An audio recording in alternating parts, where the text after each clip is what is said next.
এজন্য আমি প্রতিদিন বলি যে প্রধান বক্তা, বিশেষ বক্তা, অল্প বক্তা, সাংঘাতিক বক্তা, ভয়ঙ্কর বক্তা, মারাত্মক বক্তা, উড়াদুরা বক্তা, এটি সবগুলো, এই পদগুলো, এগুলো ধোঁকা।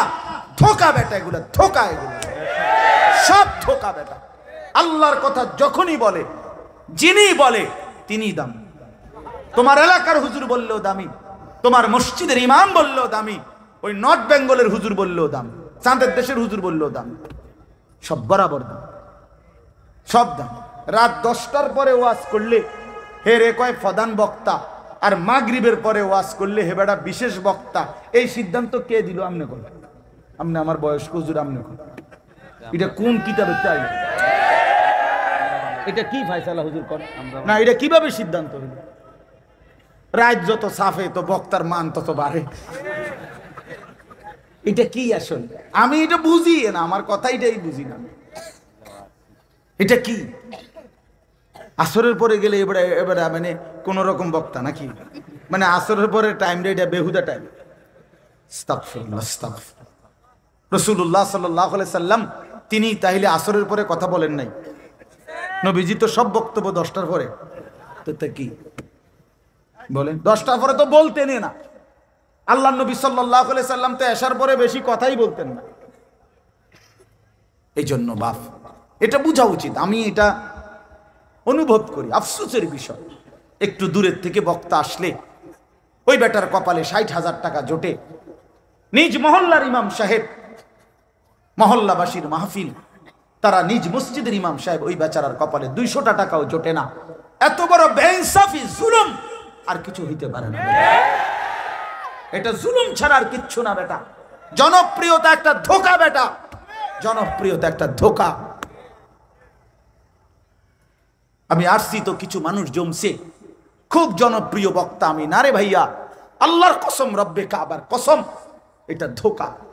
1 কোটি মানুষ আসছে আমারে নিয়া, 1 কোটি মানুষ স্লোগান দিল, আরশে আজিমের মালিক আল্লাহ যদি বলে আনিস আমি নিলাম না তোরে, তোর কথা আমি গ্রহণ করলাম না, আল্লাহর কসম তো কুত্তার সমান মর্যাদাও আমার নাই। মানুষের এই জনপ্রিয়তা এটা কোনো বিষয় না, বিষয় হলো মালিক গ্রহণ করা। আল্লাহ যদি গ্রহণ করে তো একজনের কাছে বললেও দামি, 1000 জনের কাছে বললেও দামি। জনপ্রিয়তা কোনো বিষয় না, এটা কোনো মূল বিষয়ই না। এজন্য আপনাদের কাছে অনুরোধ, ছেলেরা তোমাদের কাছে অনুরোধ, ভাইয়া নিজ নিজ মসজিদের ইমাম সাহেব যখন জুমার নামাজের বয়ান করে, ভাইয়া কদর কইরা শুইনো, বরকত হবে। একদিনে মানুষ বদলায় না, ধীরে ধীরে শুনতে শুনতে। এই জন্যই তো এই নিজাম, একটা বছরে 52টা সপ্তাহ, 52 সপ্তাহ এক বছরে, তাহলে 52 সপ্তাহ একজন মসজিদের ইমাম সাহেব ধারাবাহিক কিছু না কিছু বয়ান করে, আল্লাহর কথা বলে। আমরা যদি একটু একটু শুনতে চেষ্টা করি, একদিনে বদলায় না।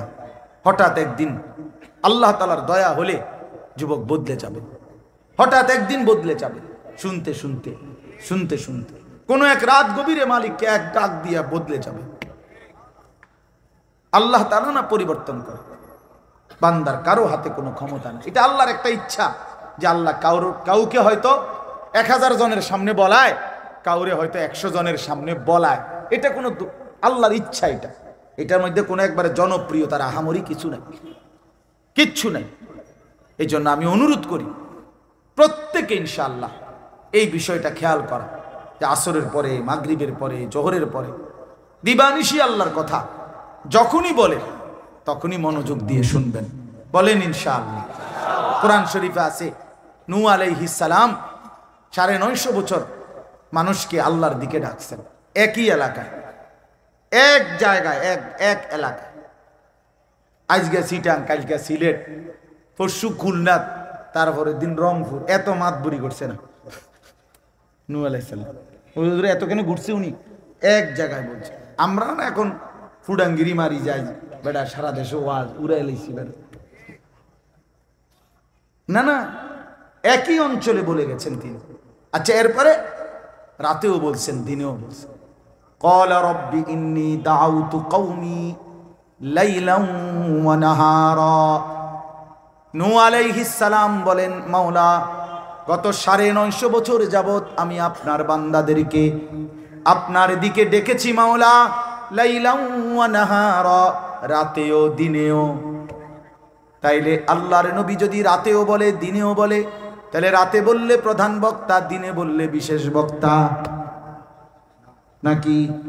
কথা বলেন না এগুলা না। তাহলে ইনশাআল্লাহ আল্লাহর কথা আমরা সর্বদাই শুনবো। নিজ এলাকার আলেমদেরকে কদর করবেন। কোরআন শরীফে আছে ওয়ালি কুল্লি কওমিন হাদ, প্রত্যেক জাতির জন্য আল্লাহ তাআলা পথ প্রদর্শক রেখেছেন। তো আল্লাহ তাআলা যেহেতু এটা বলেছেন, এতে বোঝা গেল প্রত্যেক অঞ্চলের উলামায়ে কেরাম ওই অঞ্চলের মানুষের জন্য আল্লাহর পক্ষ থেকে মনোনীত, আল্লাহর পক্ষ থেকে মনোনীত। যাকে আল্লাহ ইমাম বানাইছেন, তো আল্লাহ কোরআনে বলছেন তাকে আমি ইমাম বানাইছি। ওয়া নুরিদু আন নামুন্না আলাল্লাযীনা ইসতুদঈফু ফিল আরদ ওয়া নাজআলুহুম আইম্মাতান ওয়া নাজআলুহুমুল ওয়ারিসিন। আল্লাহ বলে জমিনে যাদেরকে দুর্বল ভাবা হচ্ছিল, তোমরা মনে করছিলা দুর্বল তারা, আমি আল্লাহ তাদেরকে ইজ্জত দিয়ে ইমাম বানিয়ে দিলাম, ইমাম বানিয়ে দিলাম। হ্যাঁ, ওয়াজআলনাহুম আইম্মাতান ইয়াহদুনা বিআমরিনা লাম্মা সাবারু। আল্লাহ তাআলা বলেন আমি তাদেরকে ইমাম বানালাম, তারা আমার হুকুম মতে মানুষদেরকে দিক নির্দেশনা দিয়ে যাচ্ছে। এজন্য ইমামকে আপনি দুর্বল ভাবলে হবে না। এজন্য প্রত্যেকে এই মাহফিলের ইন্তজাম যারা করে, সবার কাছে অনুরোধ করি নিজ মহল্লার ওলামায়ে কেরামকেও কদর করবেন, বলেন ইনশাআল্লাহ। আমি কত সময় কত মানুষের বলছি, ওই জিজ্ঞাসা করলে যে ভাই আসরের পরে কে বয়ান করবে, কয় হুজুর আমরা এলাকার হুজুররা কিছু টুকটাক বলবে, মানে টুকটাক বলবে, এটা বেটকি মারলো আর কি। ওনার এলাকার হুজুর বললে এটা একটা মানে কোনো রকম সময় পার করেন। আশ্চর্য কথা, এইটা বেইনসাফি কথা হলো না? এটা আল্লাহর কোরআনের অপমান হলো না? এটা আল্লাহর কথার অপমান হলো না? যে আমরা এলাকার হুজুর বলছে দেখে এটা তেমন কিছু না। আল্লাহ আমাদেরকে বুঝার তৌফিক দান করেন। মাশাআল্লাহ, আপনারা সবাই মনোযোগী হইলেন, আল্লাহ আপনাদেরকে উত্তম বিনিময় দেন। অনেক ছেলে আলহামদুলিল্লাহ বসছে, যারা এরপরও বসে নাই তাদের ফ্যান্ট মূলত সিফা। হ্যাঁ, মানে আমার আইডিয়া আর কি, এরপরে যারা আর বসতেই পারে নাই তার ফ্যান্ট এতটা সিফা যে এটা দিয়ে বসা যায় না। এই কারণে বেচারা হয়তো বলতে পারতেছে না যে হুজুর আমার সিবা ফ্যান্ট, এইটা দিয়ে বহা যায় না। তো তারে আপনি শুয়ালান, তাইলে সিফা প্যান্টের কারণে যদি বসতে না পারে তো একদম লম্বা হইয়া শুয়ালান, তাইলে তার প্যান্টের সমস্যা হবে না। একটা মজার কথা বলি, একটা ঐতিহাসিক তথ্য হলো এই যে সিফা প্যান্ট যেটা শরীরের সাথে লাগিয়া থাকে, ছেলেরা ভাই তোমরাও শোনো, এই টাইট মানে যেটা একদম শরীরের সাথে লাগিয়া থাকে, এটা মূলত গোলামের প্যান্ট, গোলামের পোশাক, কৃতদাসের পোশাক। এটা মনে রাখবে, এটা ঐতিহাসিক তথ্য। কৃতদাসের পোশাক, এটা চাকরের পোশাক, গোলামের পোশাক। মানে কি? মানে হলো ঐতিহাসিক তথ্য হলো আফ্রিকান কৃতদাসদেরকে পূর্ব যুগে এই কঠোর পরিশ্রম এবং কাজ করাবার জন্য প্রখর রৌদ্রে তাদেরকে দিয়ে তীব্র কষ্টের কাজ করাইতো। তো সেক্ষেত্রে তারা যেন ফাঁকি দিতে না পারে, বসতে না পারে, এমনকি ফেসাবটাও যদি কদ্দুর বইয়া না করতে পারে, এই জন্য এই টাইট প্যান্টের মতো এগুলো তাদের পরায় দিত, যাতে করে সে বসতে না পারে। হ্যাঁ, সত্যি কথা। এইখান থেকে এইটাকে একটা পর্যায়ে না, এখন এটার একটা ফ্যাশন বানায় দিছে। আসলে তারে গোলামের পোশাক পরায় দিছে, তারে চাকরের পোশাক পরাইছে, কৃতদাসের পোশাক পরাইছে। এটা ফ্যাশন নয়। সামান্য আকল তমিজ যার আছে তার এটা খুলে ফেলা উচিত। কোরআন শরীফে আছে, আল্লাহ তাআলা বলেন, ইয়া বনি আদমা কদ আনজালনা আলাইকুম লিবাসান। আল্লাহ তাআলা বলেন, বনি আদম তোমাদের পোশাক আমি আল্লাহ নাজিল করেছি। অতএব পোশাক আল্লাহর দেওয়া। আদম আলাইহিস সালামকে আল্লাহ তাআলা যখন সৃষ্টি করলেন, তো তখন তাকে সম্পূর্ণ বিবস্ত্র পোশাক ছাড়ানি ফেরেশতাদের সামনে দাঁড় করাইছে। কি মনে হয়? কথা বুঝেন নাই? যুক্তি কি বলে, আকল কি বলে? যে ফেরেশতাদের সামনে যে উনারে পেশ করলেন, তো উনার গায়ে তখন কোনো পোশাক ছিল না, পোশাক ছিল। এটাই তো প্রমাণ যে ওই যে নিষিদ্ধ গাছের ফল উনি খাইয়া ফেলছে জান্নাতে। তখন সাথে সাথে কোরআন শরীফে সূরা আরাফের মধ্যে আছে, এই নিয়ে বিস্তারিত আলোচনা আছে। আল্লাহ তাআলা বলেন সাথে সাথে আদম হাওয়ার গায়ের পোশাক খুলে পড়ে গেল। তাহলে কি বোঝা গেল? আগে পোশাক গায়ে ছিল কিনা? তা নাইলে পড়লো কি? তাহলে বুঝাই গেল প্রথম সৃষ্টি আদম আলাইহিস সালাম যেদিন থেকে সৃষ্টি হয়েছেন, আল্লাহ তাআলা সেদিন থেকে তার গায়ে পোশাকও দান করেছেন। অতএব আল্লাহ বলছেন পোশাক আমার নাজিল করা। ইওয়ারি সাওআতিকুম ওয়া রিশা, আল্লাহ তাআলা বলে দুইটা উদ্দেশ্যে আমি তোমাদের পোশাক দিয়েছি।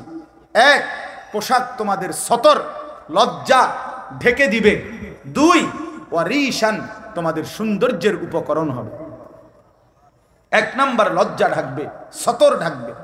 আর পুরুষের কোমর থেকে নিয়ে হাঁটু পর্যন্ত, মানে নাভি থেকে নিয়ে হাঁটু পর্যন্ত সতর। আর সতর ঢাকার ক্ষেত্রে নিয়ম হলো কিতাবের মধ্যে স্পষ্ট আছে, এক নম্বরে সতর দেখা যাইতে পারবে না, দুই নম্বরে এতটা আটসাট কাপড়টা লাগানো যাবে না যার দ্বারা সতরের অবস্থান বোঝা যায়। অর্থাৎ কাপড়টা পাতলা না, ঠিক আছে, কিন্তু এটা এত টাইট যে তার রানটা কেমন সাইজ, তার পিছনের অংশটা কেমন সাইজ, এটা বোঝা যায় স্পষ্ট, তাইলে সেটা সতর ঢাকা হয় না। বুঝছুনি ভাই আমার? তোমার যদি রান এবং পিছনের অংশের অবস্থাই বোঝা যায়, গঠনটা পুরা, তাহলে এটা সতর ঢাকা হয়। এটা তাফসীরে কিতাবে স্পষ্ট আছে, এটার দ্বারা সতর ঢাকবে না। আর সতর ঢাকা ফরজ। সতর ঢাকা কি ফরজ? সতর ঢাকা ফরজ। সবচেয়ে গুরুত্বপূর্ণ কথা হলো, এক মুসলমান ঈমান আনার পরে যদি ঈমান আনে, মুসলমান মুমিনের জন্য, আমরা সবাই জানি মুসলমানের জন্য, ঈমানদারের জন্য আল্লাহ তাআলার প্রথম ইবাদতের হুকুম হলো নামাজ। এটা জানি কিনা আমরা?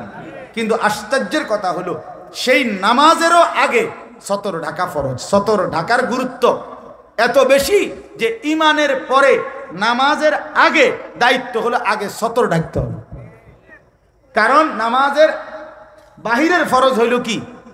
সতর ঢাকা। নামাজের যে বাহিরের নামাজের যে মোট 13টি ফরজ, তার মধ্যে বাহিরের যেগুলো আপনার আহকাম, এগুলোর মধ্যে একটা আছে কি?